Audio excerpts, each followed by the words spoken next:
ঘূর্ণিঝড়ের রূপ নিতে শুরু করেছে রেমাল। শক্তিশালী হয়ে কাল দুপুরের পর আঘাত হানতে পারে বাংলাদেশ উপকূলে। ত্রাণ ও দুর্যোগ প্রতিমন্ত্রী জানিয়েছেন, রেমালের প্রভাবে 7 থেকে 8 ফুট উচ্চতার জলোচ্ছ্বাস হতে পারে। আবহাওয়া অধিদপ্তরের পক্ষ থেকে গতকাল সকালে নিম্নচাপ সৃষ্টির কথা জানানো হয়। এজন্য দেশের সমুদ্র বন্দরে 3 নম্বর সতর্ক সংকেত জারি করা হয়েছে।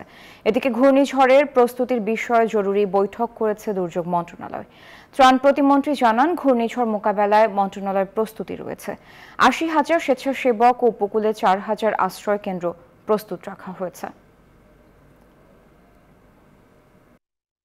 চট্টগ্রাম, কক্সবাজার, মোংলা ও পায়রা সমুদ্র বন্দর সমূহকে 1 নম্বর, পুনরায় বলছি 1 নম্বর দূরবর্তী সতর্ক সংকেত দেখিয়ে যেতে বলা হয়েছে এবং এটি আজকে বিকাল নাগাদ ঘূর্ণিঝড়ের রূপ নেওয়ার সম্ভাবনা রয়েছে।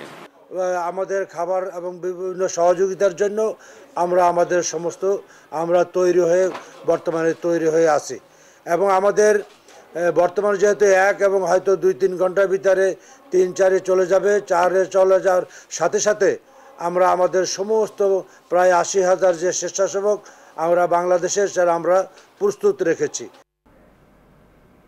এ বিষয়ে জানাতে পটুয়াখালী থেকে সরাসরি যুক্ত হচ্ছেন সহকর্মী শিকদার জোবায়ের হোসেন। জোবায়ের, পটুয়াখালীর আবহাওয়া এই মুহূর্তে কেমন দেখছেন? রেমালের কোনো প্রভাব দেখছেন কিনা, একই সাথে প্রস্তুতি সম্পর্কে জানাবেন।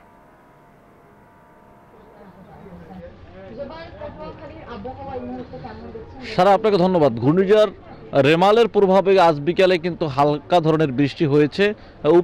পটুয়াখালীর উপকূলে এই মুহূর্তে মেঘাচ্ছন্ন রয়েছে। পটুয়াখালী আমরা দুপুরের দিকে রোদ দেখলেও এখন আকাশ মেঘাচ্ছন্ন। বিকালে বৃষ্টি হয়েছে। সমুদ্র বন্দরগুলোতে যেই লঞ্চ, ট্রলার, স্পিডবোটগুলো ছিল সেগুলো তীরবর্তী এলাকায় চলে এসেছে। মাছ ধরার যে ট্রলারগুলো সাগরে ছিল সে সকল ট্রলারগুলো সাগরের তীরবর্তী এলাকায় চলে এসেছে। সতর্ক অবস্থানে রয়েছে সকলেই। পুরো উপকূল জুড়ে একটু থমথমে অবস্থা বিরাজ করছে। অনেকেই চিন্তিত যে আসলে ঘূর্ণিঝড় রেমাল কোন ধরনের প্রভাব নিয়ে আসছে এবং কতটুকু প্রভাব উপকূলে পড়বে, এটা নিয়ে সকলের মনে একটু আতঙ্ক রয়েছে। বিশেষ করে এর আগে যে ঘূর্ণিঝড়গুলো হয়েছে বেশিরভাগ ক্ষতিগ্রস্ত হয়েছে কিন্তু পটুয়াখালীর উপকূলের মানুষ, এই এলাকার মানুষ কিন্তু ক্ষতিগ্রস্ত হয়েছে। পূর্বের ঘূর্ণিঝড়গুলোতে কিন্তু অনেক জায়গায় বেড়িবাঁধ বিধ্বস্ত হয়েছিল। বিধ্বস্ত বেড়িবাঁধ এখনো পর্যন্ত সংস্কার করা হয়নি, যার কারণে এলাকা প্লাবিত হয়ে থাকে। এতটুকু ছিল পটুয়াখালী থেকে আমার কাছে এই মুহূর্তের সবশেষ। জোবায়ের, আপনাকে ধন্যবাদ।